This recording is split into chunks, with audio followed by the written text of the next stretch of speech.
Hey, what's going on, everyone? I am back for another Slim Sports interview. And as always, I'm your host, Jay Slim. And joining me today is a dominant defensive end that, if he wants to, he can even play some outside linebacker with his athleticism, his ability to drop into coverage, intercept the passing lanes, and also go at some QBs, be a true QB hunter, and put them where they belong. And that is in the dirt. Ladies and gentlemen, 6'3" defensive end out of New Mexico State, Jamall Thompson Jr. What's going on, man? Feeling good, man. I'm glad to be here.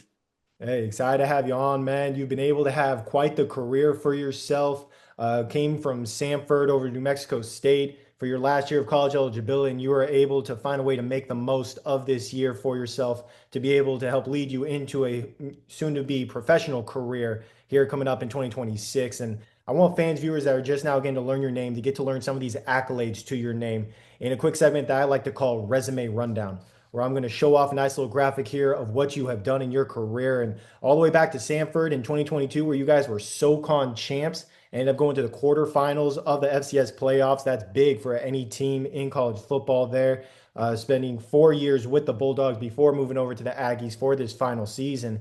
And you yourself in Conference USA, you were one of the top defensive ends, like I said. You were tied for seventh in sacks, and your guys' team overall, the defense was incredible at intercepting the passing lanes. You had two yourself, but your team overall, second as a team in Conference USA in interceptions. So able to help this defense to new heights, be able to find some bright spots throughout the year for this program moving forward. And you came in from Sanford as one of these veteran defensive ends, a guy that has put up numbers in his career and has helped lead programs to the playoffs like Sanford back in 2022, as I mentioned. What was the biggest message or lesson that you learned from Sanford that you brought to the Aggies that you tried to bestow upon these younger guys? Um, I actually learned this from a D tackle. He came in, he was JUCO, Josh Mathiasen. He would always go in after practice, even before practice, just getting extra work in. That's probably the best thing you could do, especially if you're like kind of behind, like you have to develop and stuff. Yeah, he would just have me to he basically like forced me to come out there with him, hitting the bags, trying to bend the corner better, running the hoops. You know, we used to do L drill, start of practice. We would do something before just to get warmed up. He gave me a stretching routine. I mean, so basically that's what I tried to bestow on the younger guys here was to go get more work and really just like work on whatever you need or whatever you lack at the most.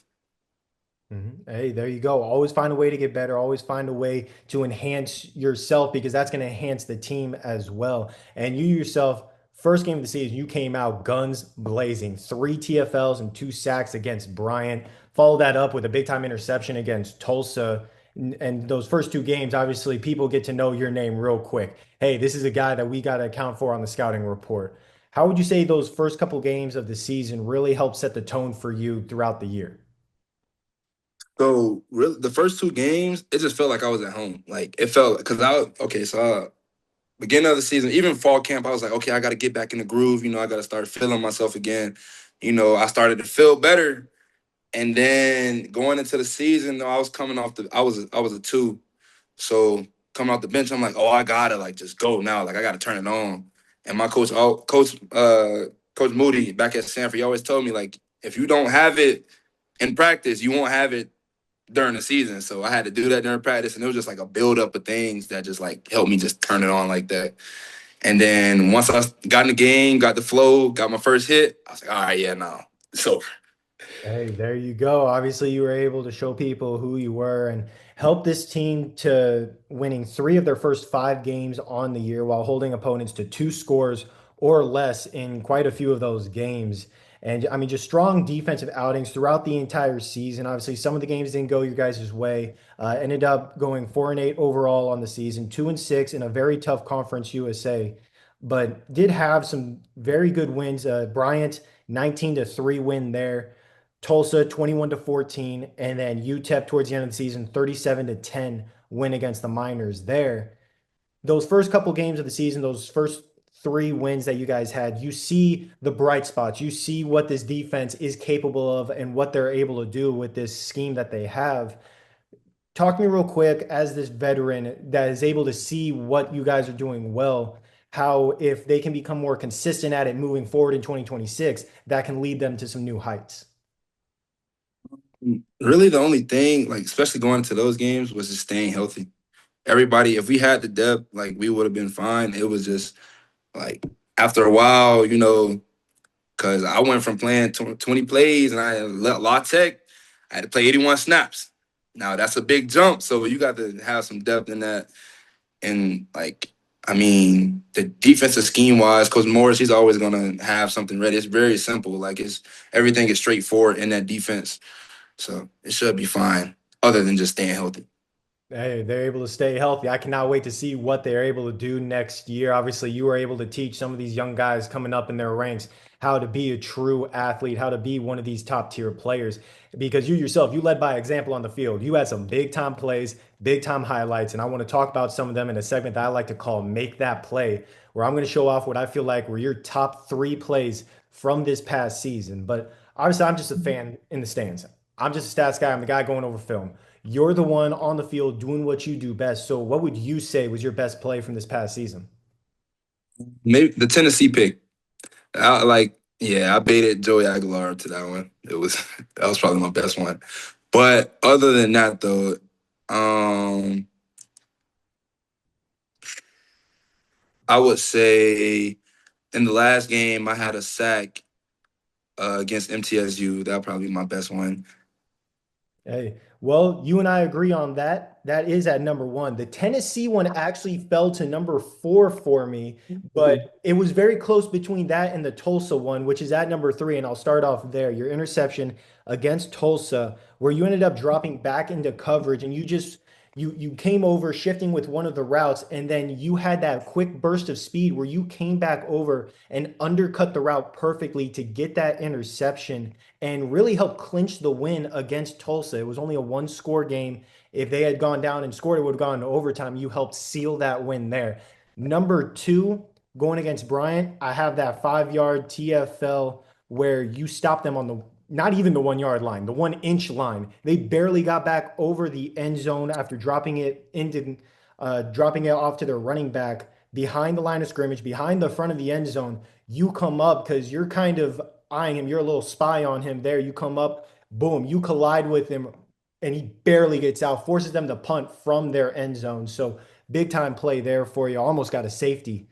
Number one, yeah, Middle Tennessee, 9 yard sack. You came around the edge and you pulverized that quarterback. Not only did you hit him with some force, but you picked him up and dragged him backwards so they could keep losing some yardage before you pour a little salt in the wound, slammed him down to the ground there. So, I mean, just three of your amazing plays this past season. Obviously, the Tennessee one, like I said, that was right there, number four. It could have been number three as well. And then a couple of other big time sacks that you had throughout the year.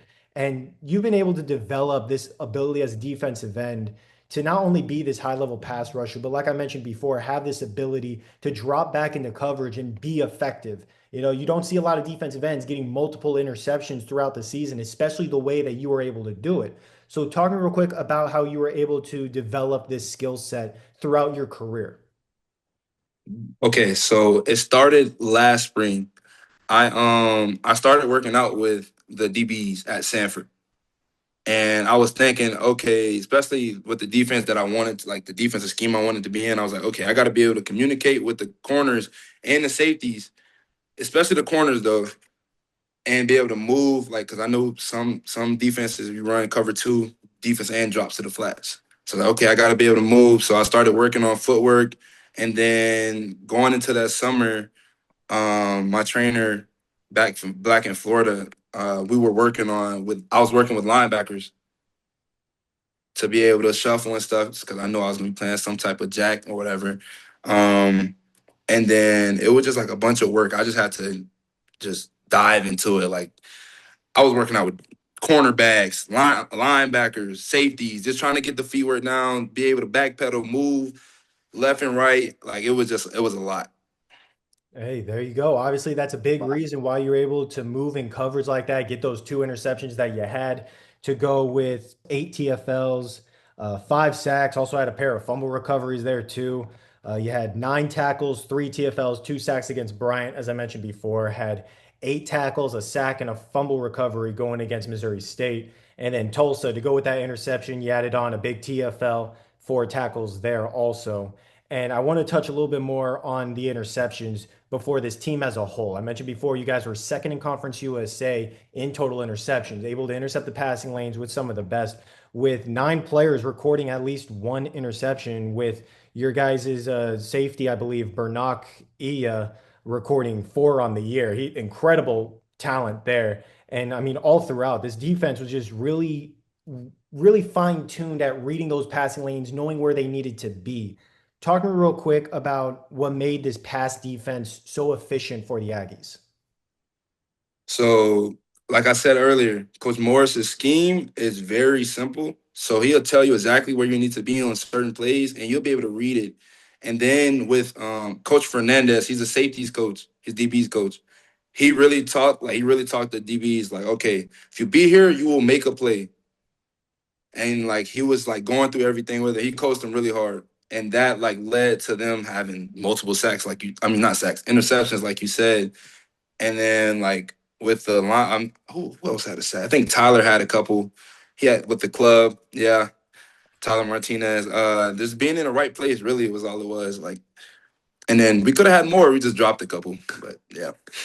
Hey, easily could have been number 1 in the conference. I'm sure they're aiming for that next year, and they're looking to grow next year from this season. They were able to get one more win than they did in the 2024 season, and you and I both know it's hard to get even just one more win in college football. You're going against very tough opponents, and Conference USA was no joke. And the crazy thing about you guys is, like you said before, obviously you had those injuries, but even going against some of these top tier teams, I know Liberty, Missouri State, Kennesaw State, those 3 games were decided one score, some of them even just by a field goal. So you guys are right there in it, able to compete with the best of the best. Talk to me real quick about the potential of this team moving into the 2026 season from what they've learned this past year to where they can go on and be one of the top teams in Conference USA. Okay, so with the guys that are there or here now, because I'm still in New Mexico, um, they're really maturing. Especially so there's two that I know because I played with them last year. Gabe Peterson and Bradley Vasily, two defensive ends. Obina Okeke too. They're starting to go into their like they're starting to be older. They're starting to understand defenses better. They're going to really shine this year. Now safety room, I went to a couple practices. They were out there doing their thing. Like that's the best I can put. They were all over the field. They were flying everywhere. I mean, everybody has a motor this year. So for defensive wise, it's gonna be a real strong defense. And the linebacker room, they just got a guy back. He was hurt. Um, it was surprising how good he is when he's healthy. So this defense is gonna be really good. Hey, there you go, man. I cannot wait to see what they do next year for sure. And I can't wait to see what you do in the pros next year. You're looking to continue your career at the professional ranks, make some money to your name, and put some quarterbacks in the dirt in on the grandest stage, doing what you do best. How would you say this past year with New Mexico State really helped you improve the most heading into your professional career where you feel like that can make the biggest impact moving forward? This past year, it showed that I was very versatile in what I do and how I operate. Like, I mean, if you were to ask any other players, like during practices, I would just be calling out the plays. Like, I knew the plays. Like, I just watched a lot of film, and just think about the plays overnight. Go to sleep, wake up, film again, go to practice, and it was just like it clicked. So going into the pros, like that's all it really is. Just watching film, knowing defenses, knowing your plays, and being in the right positions and doing your job. Hey, there you go, man. Always got to do your job, do what you do best. And you obviously did your job and you were shouting out some of your teammates already. We've mentioned some of them that were doing their jobs as well. And I want to give you a chance to shout a few more of them out, if not some of the ones you already have, in a quick segment that I like to call Who's Up Next, where you get to recommend to me some players I should have on the podcast, get them to get on, tell their stories, talk about their careers just as you're doing now. So, who would you say is next up on the Slim Sports podcast? Offense or defense? Because there could be we can go both ways. You can give me a few from each if you want. Okay, so for the defensive side, I'll say I forgot his last name. His name is Zacchaeus though. He's a defensive end. He's a jack. Man has a motor. He's gonna make a statement this year.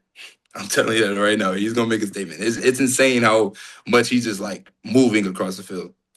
Um, you can Bradley Vasily. He's a just a regular edge. He's gonna be a good one. Gabe Peterson, Jason Guan. He's a D tackle. He came from UN. What is it? UAPB, HBCU. He didn't really get to play last year, but he's gonna be a good one though. Who else? Uh, what his last name is? His name is Chance. He's a linebacker. The guy I was talking about earlier. He is going to be a dog. You can do Torrey Gathers, Sone Apayu. He's another linebacker. Well, they both, all of them are linebackers. Is there any others? Burnock Aya. Watch out for him because he's gonna show up. Hmm. Offensive wise, now this is where it's gonna. Offensive wise, Broderick Malone. He's a freshman from last year. Tall, I think he's like 6'6" receiver. That kid is gonna be nice. He's gonna be decent. Trying to figure out who else. Tyler King. You probably already heard of him though. Um, who else on the offensive side of the ball? Um, I can't really think of any others that are gonna like that stand out to me for real right now. Hey, you're good, man. Trust me, those are all great names right there. And there are quite a few of them that you mentioned that I am already trying to reach out to get on the podcast for sure. Bernard definitely being one of them after the Yeah. incredible season that he just had. And obviously, you know ball, so I got to reach out to these guys, get them on the podcast to tell their story, just as you're doing now. And now that we've talked about who's up next, we've got to talk about what's next. And obviously, we mentioned before going to the pros. You're getting ready to go make some money to your name. How are you really attacking this offseason mentally and physically to really go into your rookie year in the pros the best version of yourself yet? So my main focus after the season isn't ended was to get healthy, get my mobility good. Like I need to be able to just be flexible as possible so I can move how I want to. And then just getting the workouts in. Like I mean, Coach Klein's been treating us amazingly. Like we've been doing great, making these great numbers and stuff for this pro day coming up. I can't. I mean, it's just like sticking to my routine that I do every day. I mean, other than that, there's not much to do. Just work out, make sure I'm like perfect these techniques and stuff like that. I mean, that's really it for real. Hey, if it ain't broke, don't fix it. Keep on doing what you do. The results show, and obviously, some scouts are going to take notice of that, get you on their teams, and show people what you can do at the professional level, man. I cannot wait to see where you end up for your rookie season. Beyond blessed to be able to get somebody of your caliber on. Like I said, you've been able to not only hit the quarterback real hard, but intercept the passing lane. So somebody's going to see that athleticism and versatility and take a chance on you, man. So thank you so much for taking time out of your busy schedule to hop on the Slim Sports podcast for a fantastic interview. Yes, sir. Thank you.